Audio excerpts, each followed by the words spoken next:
You mentioned Senegal.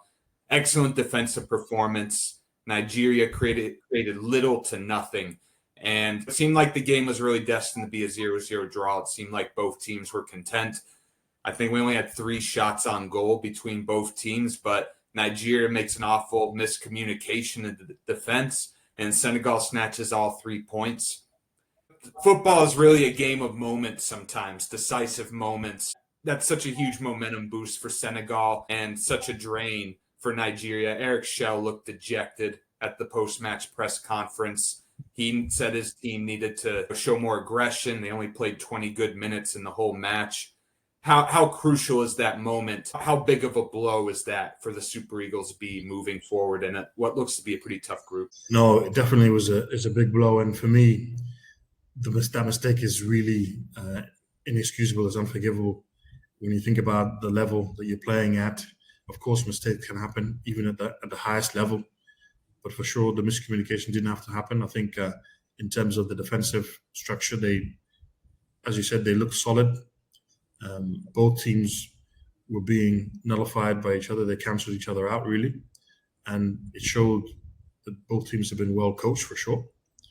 I think for Eric Schell, he'll be literally at a wit's end because the work in the final third just was not there at all. I mean, you can talk about control in the game, of course they did, but you need to have that cutting edge because the rule of football is that the team that scores the most goals, more goals than the opponent, is the winner. And they need to find a way to get these goals. You can be well drilled, well organized, but for sure they have to find a way to get the goals. And when I look at the players they had, I'm not sure where it's going to come from.